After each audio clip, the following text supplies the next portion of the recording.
Being English Classes, your master key towards perfection. दोस्तों being English classes में आपका फिर से एक बार स्वागत है। और चलिए स्टार्ट करते हैं। ये लेसन जो है द वोटर, जिसके बारे में मैंने ऑलरेडी पार्ट 1, पार्ट 2 और पार्ट 3 मैंने अपलोड किए हैं मेरे चैनल पर। आप लोग चाहो तो आप लोग सबसे पहले वो देख सकते हो, जैसे कि मैं हर बार कहता हूँ। तो लास्ट टाइम हम लोगों ने बात की थी, रूफ़ को कोई मिलने के लिए आता है, ऑपोजिशन पार्टी का मेंबर होता है वो, और वो रूफ़ को रिश्वत देता है 5 पाउंड। वो रूफ़ के सामने फेंकता है। रूफ़ को कहता है कि 5 पाउंड मैं आपको दे रहा हूँ और इसके बदले हमें आपका वोट चाहिए। तो रूफ़ जो है वो पीएपी पार्टी यानी मार्कर साहिबे का पर्सनल असिस्टेंट और काफ़ी मशहूर है इस बात के लिए कि वो मार्कर साहिबे का राइट हैंड है। तो रूफ़ को ये चिंता थी कि जब ये ऑपोजिशन पार्टी का मेंबर रूफ़ को मिलने के लिए आया है तो शायद अगर किसी ने देख लिया तो शायद हो सकता है कि मुसीबत हो जाए और लोग तरह तरह के बात करने लग जाए रूफ़ के बारे में। इसलिए रूफ़ क्या करता है, रूफ़ सबसे पहले जाकर दरवाज़ा बंद करता है ताकि कोई रूफ़ को इस इंसान के साथ में कोई देखे ना। तो यहाँ तक हमारी बात हुई थी। रूफ़ को जब वो 5 पाउंड दे रहा होता है, यानी और वो तरीका कैसा होता है देने का, वो ठीक उसी तरह से होता है जैसे रूफ़ ने उन एल्डर्स के साथ में किया था उगूफ यीज़िनवा के घर पर, जहाँ रूफ़ ने उन बुज़ुर्ग लोगों के सामने पैसे फेंके थे, शिलिंग्स फेंके थे। 4 शिलिंग्स थे वो टोटल। ठीक उसी तरह से रूफ़ के साथ में भी वही हुआ। रूफ़ के सामने भी 5 पाउंड की नोट फेंकी गई। रूफ़ को वो 5 पाउंड चाहिए थे, लेकिन वो इस बात से डर रहा था कि क्योंकि वो मार्कर साहिबे का असिस्टेंट है, अगर मार्कर साहिबे को ये बात पता चल गई तो रूफ़ के लिए ये मुसीबत हो सकती है। तो यहाँ तक हम लोगों ने बात की थी। तो रूफ़ कहता है, you know I work for Marcus, he said feebly मतलब काफ़ी कमज़ोर आवाज़ में। अब यहाँ पर कमज़ोर रूफ़ पढ़ रहा है, क्योंकि पिछले बार जब रूफ़ पैसे दे रहा था उगूफ निज़मा के घर पर लोगों को, उस वक्त बाकी जो एल्डर्स थे वो काफ़ी कमज़ोर दिखाए गए थे। लेकिन यहाँ पर अब पासा उल्टा हो गया है। यहाँ पर रूफ़ अब कमज़ोर दिखाई दे रहा है। वो काफ़ी कमज़ोर और दबी सी आवाज़ में वो कहता है कि तुम्हें पता होना चाहिए कि मैं मार्कर साहिबे के लिए काम करता हूँ। It will be very bad, अगर उनको पता चलेगा तो ये काफ़ी बुरी बात हो जाएगी। Marcus will not be there when you put in your paper. We have plenty of work to do tonight. Are you taking this or not? तो ऑपोजिशन पार्टी का जो मेंबर है वो रूफ़ को कहता है कि जिस वक्त तुम वोट डालोगे उस वक्त मार्कस साहिब भी वहाँ पर मौजूद नहीं होगा। हमें सिर्फ इतना बताओ कि तुम हमें वोट देने वाले हो या नहीं। It will not be heard outside this room, asked roof. Roof इस पर ये कंफर्म करना चाहता है ऑपोजिशन पार्टी के मेंबर से कि ये बात 4 दीवारी के अंदर ही रहनी चाहिए, इसके बाहर लोगों को पता नहीं लगनी चाहिए। We are after votes not gossips. तो ऑपोजिशन पार्टी का जो मेंबर है वो उसे भरोसा दिलाता है और कहता है कि हम सिर्फ वोट्स के लिए इंटरेस्टेड है, हमें गॉसिप नहीं चाहिए। All right said Ruf in English. The man nudged his companion and he brought forward an object covered with a red cloth and proceeded to remove the cover. It was a fearsome little affair contained in a clay pot with feathers stuck into it. जब roof ने हामी भरी कि वो तैयार है opposition party के लिए अपना वोट देने के लिए, तो उस वक्त जो ऑपोजिशन पार्टी का जो मेंबर था वो अपने साथ और एक असिस्टेंट को लेकर आया था। तो वो इशारे से वो जो ऑपोजिशन पार्टी का जो मेंबर होता है वो अपने असिस्टेंट को कहता है कुछ लाने के लिए। तो वो चीज़ ऐसी होती है कि उसे लाल कपड़े में लपटा गया होता है और उसे बांधा गया होता है। वो एक्चुअली एक मटकी टाइप कुछ होता है। उस मटकी में कुछ चीज़ें होती है। अफ्रीका के कुछ लोगों को आप लोगों ने देखा होगा डिस्कवरी या नेशनल जियोग्राफिक चैनल पर, जो लोग होते हैं वो कभी कभार अपने आप को कलर लगाते हैं या फिर किसी परिंदे के पंख से अपना सर सजाते हैं और ये सारी चीज़ें, ठीक है। So I comes from Abanta. You know what that means. Swear that you will vote for Maduka. If you fail to do so, the I take note. अब जो ये I है, ये I एक्चुअली वो जो चीज़ वो लेकर आया ना उसको बोलते हैं I। ठीक है। और एम्बांटा एक राक्षस नुमा देवता कुछ होता है उनके कबीले का। अफ्रीका में ऐसा है कि हर कबीले का अपना अपना कोई एक देवता है जिसे वो मानते हैं, ठीक है। तो you know that what that means, swear that you will vote for Madhuka. अब यहाँ पर जो ऑपोजिशन पार्टी का जो मेंबर है वो रूफ से कसम खिलवा रहा है कि वो मडुका जो पीओपी पार्टी का जो लीडर है उसे वोट देगा, उसकी कसम खानी होगी आई पर हाथ रखकर। इंडिया में आप लोगों ने देखा होगा पिक्चरों में, जब किसी गवाह को कसम खिलाई जाती है तो वो उस रिलीजन से रिलेटेड जो भी उनके जो ग्रंथ होते हैं उस पर्टिकुलर किताब पर हाथ रखकर कसम खानी होती है कि जो भी कहूँगा सच कहूँगा और सच के सिवा कुछ नहीं कहूँगा। इस तरह से जो कसम खिलवाई जाती है कोर्ट में, ठीक उसी तरह से यहाँ पर रूफ को इमोशनली ब्लैकमेल किया जा रहा है। जिससे क्या होगा कि जब आगे जाकर अगर रूफ अपना डिसीजन चेंज भी कर ले तो वो इस तरह से फंस जाए कि वो पीछे ना आ जाए, पीछे ना हटे। यानी कि समझो आगे जाकर जब रूफ को इलेक्शन के वक्त अगर वो डिसाइड कर ले कि वो मडुका को वोट नहीं देगा और वो माका साहिब को वोट देगा तो वो कर ना पाए इस तरह से। आगे जो अपोजिशन पार्टी का जो मेंबर होता है वो रूफ को ये भी कहता है कि अगर तुमने ये नहीं किया तो जो आई है वो आई देख लेगा, जो करना है वो करना है, ठीक है। Roofs heart nearly flu out मतलब घबरा गया वो। When he saw the eye, indeed he knew the fame of Mbanta in these things, but he was a man of quick decision. Roof को पता था कि एम्बांटा क्या चीज़ है और वो क्या कर सकता है अगर रूफ अपने वादे से फिर गया तो। लेकिन रूफ का जो नेचर था वो ऐसा था कि वो डिसीजन लेने के मामले में काफ़ी क्विक था। तो उसने सोच लिया कि उसे क्या करना है। What could a single vote cast in secret for Maduka take away from Marcus's certain victory? Nothing.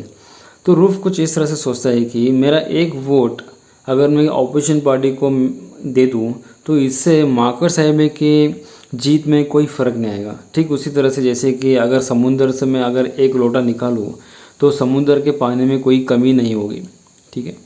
तो इस बिना पर रूफ ऑपोजिशन पार्टी मेंबर को वोट देने के लिए तैयार हो जाता है। I will cast my paper for Maduka if not this I take note. और फिर वो कसम ले लेता है। वो कहता है कि वो जो मटका होता है, मटकी होती है ना, उस मटकी पर हाथ रखकर वो कसम लेता है कि मैं अब मडुका के लिए वो मडुका के लिए वोट करेगा। That's all, said the man, as he rose with his companion, who had covered up the object again and was taking it back to their car. तो जैसे ही रूफ ने कसम ली तो उसका ऑपोजिशन वाले का काम हो गया था। वो पल भर के लिए भी वहाँ पर रुका नहीं और सीधे सीधे वो अपनी सारी चीज़ें लेकर वापस कार की तरफ लौट गए। You know he has no chance against Marcus, said Roof at the door. जाते जाते रूफ ने ये भी कहा ऑपोजिशन पार्टी मेंबर को कि देखो इस बार तो चांस नहीं है तुम्हारे लीडर के लिए जीतना। It is enough that he gets a few votes now. Next time he will get more. People will hear that he gives out pounds, not shillings, and they will listen. तो opposition party का जो member है वो roof को ये कहता है कि भले इस बार हम ना जीते लेकिन कम से कम लोगों को ये तो पता चल जाएगा कि मार्कर साहिब शीलिंग्स में पैसे दे रहा है लेकिन हम लोग पाउंड्स में दे रहे हैं। तो हो सकता है कि आगे जाके लोग मडुका के लिए वोट करें। तो ये जो तैयारी वगैरह जो चल रही थी पाउंड्स वगैरह देने की, वो तैयारी इस इलेक्शन की नहीं थी। जैसे कि मैंने आप लोगों को बताया था, वो आने वाले 5 सालों की जो 5 साल के बाद में जो इलेक्शन आने वाले थे उसकी तैयारी चल रही थी। अब समय आ गया था इलेक्शन मॉर्निंग का। Election morning, the great day every 5 years when the people exercise power with a weather-beaten posters on walls of houses, tree trunks and telegraph poles. The few that were still whole called out their message to those who could read, vote for the People's Alliance Party, vote for Progressive Organization Party. अब election की सुबह आ गई और जैसे कि India में भी आप लोगों ने देखा हो कि इंडिया में जब इलेक्शन का दिन आता है तो वो काफ़ी इम्पोर्टेंट दिन होता है हर किसी उन लोगों के लिए जो वो पर्टिकुलर पार्टी से जुड़ा हुआ होता है, चाहे वो टॉप टू बॉटम तक, यानी कि वो पार्टी का जो लीडर है से लेकर जो निचले स्तर तक जितने भी जो लोग हैं वो जो उस पार्टी से जुड़े हुए हैं वो सारे के सारों के लिए वो इलेक्शन का दिन काफ़ी इम्पोर्टेंट होता है। The great day every 5 years when the people exercise power. हर 5 साल के बाद में लोग अपने पावर का इस्तेमाल करते हैं। कौन सी पावर की बात चल रही है ये? वोटिंग पावर की। Weather beaten posters on walls of houses, tree trunks and telegraph poles. Election के दिन या इलेक्शन के 10 दिन पहले जो लोग कैंपेनिंग करते हैं तो वो जितने भी कैंडिडेट्स जो खड़े होते हैं तो उनके जो सपोर्टर्स होते हैं वो क्या करते हैं, दीवारों पर और टेलीग्राफ पोल्स पर झाड़ और पेड़ वगैरह जो भी होते हैं उस पर बैनर वगैरह लगाएंगे और अपने एडवर्टाइजिंग करेंगे, कैंपेनिंग वगैरह करेंगे। The few that were still whole called out their message to those who could read, vote for the People's Alliance Party, vote for Progressive Organisation Party, vote for PAP, vote for POP. तो election की सुबह लोग अपने अपने party के slogan चिल्ला रहे थे। कुछ लोग पीपल्स अलायंस पार्टी के नाम से चिल्ला रहे थे, यानी आवाज़ लगा रहे थे, तो कुछ लोग पीओपी पार्टी के मेंबर्स के नाम से आवाज़ लगा रहे थे। The posters that were tone called out has much of the message has they could. तो जितना हो सके उन्होंने अपनी तरफ से कोशिश की पोस्टर्स के ज़रिए लोगों तक ये बात अपनी पहुंचाने के लिए कि वो वोट अपने अपने जो भी पर्टिकुलर पार्टी है उस पार्टी के मेंबर को vote they. As usual, Chief the Honorable Marcus Aibe was doing things in grand style. अब जो मार्कस आइबे है उसकी जो हर एक चीज़ जो वो करता था वो एकदम ग्रैंड होती थी। ग्रैंड का मतलब एकदम बड़े पैमाने पर। He had hired a high life band from Omuru and stationed it at such a distance from the voting booth has just managed to be lawful. तो मार्कस साहब ने क्या किया, उसने एक कसर नहीं छोड़ी। उसने जहाँ तक हो सके उन्होंने मार्कस साहब ने लोगों का दिल जीतना चाहा। और इलेक्शन के दौरान भी ऐसे एंड मोमेंट पर भी उसने क्या किया, उमुर नाम के गांव से वहाँ के फेमस म्यूज़िकल बैंड को बुलवाया और वोटिंग बूथ के कुछ मीटर दूरी पर वो बैंड वालों को वहाँ पर खड़ा किया गया और बैंड वालों को कहा गया कि कुछ म्यूज़िक वगैरह लगाओ ताकि लोग एंटरटेन हो जाएं। क्योंकि क्या होता है कि जो वोटिंग बूथ होती है उसके आसपास 100 मीटर तक कोई गाड़ियाँ या कोई इंसान, बिना मतलब कोई इंसान नहीं खड़ा रहना चाहिए। तो वहाँ पर पुलिस बंदोबस्त वगैरह होता है।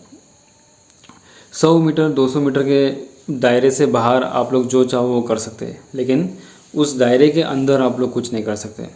Many villagers danced to the music, their ballot papers held aloft before proceeding to the booth. Chief the Honorable Marcus Aibe sat in the owner's corner of his enormous green car and smiled and nodded. Election के दिन तो लोग गाना गा रहे थे, dance कर रहे थे और अपने बैलेट पेपर्स हवे में लहरा रहे थे, नाच रहे थे और ऑनरेबल मार्कस आइबे के नाम से जय जयकार कर रहे थे। और मार्कस आइबे जो था वो अपनी बड़ी सी ग्रीन कलर वाली कार में एक जगह पर खड़े रहकर या बैठकर वो नज़ारा देख रहा था और खुशी के मारे अपना सर हिला रहा था। इसका मतलब कि मार्कस आइबे को जो कुछ भी वो चल रहा था उस वक्त उसे वो सारी चीज़ें पसंद आ रही थी। वन एनलाइटेंड विलेजर, एनलाइटेंड मतलब समझदार, came up to the car, shook hands with great man and said in advance, "Congrats." This immediately set the pattern. Hundreds of admirers shook Marcus's hand and said, "Congrats." तो उन्हीं में से एक कोई नाचते नाचते मार्कस आइबे के पास जाकर एडवांस में कॉन्ग्रेचुलेशंस करता है कि मुबारक हो, आप जीत चुके। तो उसे देखकर बाकी जितने भी लोग वहाँ पर जो डांस कर रहे थे वो सारे के सारे मार्कस आइबे को आकर बारी बारी हाथ मिलाकर कांग्रेट्स बोलने की जगह पर कॉनग्रास कह रहे थे। क्योंकि जो लैंग्वेज ओमोफिया विलेज की थी वो थी आइबो। लोग आइबो भाषा बोलते थे, इंग्लिश उनको नहीं समझती थी, ठीक है। Roof and the other organisers were prancing up and down, giving last minute advice to the voters and pouring with sweat. Election के एक दिन पहले रूफ ने अपना ज़मीर बेच दिया था 5 पाउंड्स के लिए। अब यहाँ पर क्या होता है कि रूफ और बाकी के जो जितने भी जो ऑर्गेनाइजर्स थे और जो भी लोग थे जो मार्कस आईबे के लिए काम कर रहे थे, वो उस दिन इलेक्शन के दिन काफ़ी बिज़ी थे। लोगों को समझा रहे थे कि उन्हें कैसे वोट देना है और क्या देखना है वोट कर देते वक्त, क्योंकि ये बैलेट पेपर्स पहले ज़माने में बैलेट पेपर्स का इस्तेमाल करते थे। एक पेपर दिया जाता था, ऑफिशियल पेपर, जो इलेक्शन ऑफिसर के ज़रिए दिया जाता, और उस पेपर में कैसा होता था कि उस पर्टिकुलर कैंडिडेट का नाम, फ़ोटो और उस पार्टी का लोगो, ये 3 चीज़ें होती थी, और एक छिक्का, कुछ इस तरह से कुछ एक स्टैम्प दिया जाता था, उस पर हमें छिक्का मारकर उसे फोल्ड कर कर वो बैलेट पेपर में डालना होता था। अभी तो ईवीएम मशीन्स आ गई है, आपको सिर्फ बटन दबाना है और एक स्लिप आ जाएगी बाहर, इस तरह से कुछ रहता है। Do not forget, he said again to a group of illiterate women who seemed ready to burst with enthusiasms and good humor, our sign is a motor car। ज़्यादातर जो फोकस था वो था औरतों पर, जो अनपढ़ औरतें थी, जो जिन्हें पढ़ना लिखना नहीं आता था, उनके ऊपर ज़्यादा फोकस था, क्योंकि उनको मुसीबत तब आती है जब जो ये अनपढ़ औरतें जब जाएंगी वहाँ पर, तो उनको पता नहीं चलेगा कि, क्योंकि वो पढ़ नहीं सकती, नाम नहीं पढ़ सकती, तो उनके लिए ऐसा कहा गया था कि आप लोग नाम ना पढ़ पाओ तो भी ठीक है, कोई बात नहीं, लेकिन कम से कम आप मोटर कार को देखकर आप अपना वोट डालो, क्योंकि जो सिंबल था पार्टी का वो था मोटर कार, PAP पार्टी का, यानी मार्कस आईबे की पार्टी का जो सिंबल था वो था मोटर कार। चलिए, ये जो वीडियो है यहाँ तक मैं एंड करता हूँ, और अगर आप लोग को ये वीडियो पसंद आया हो तो आप लोग लाइक, शेयर और सब्सक्राइब कीजिए और बने रहे बीइंग इंग्लिश क्लासेस के साथ में। तब तक के लिए थैंक यू वेरी मच।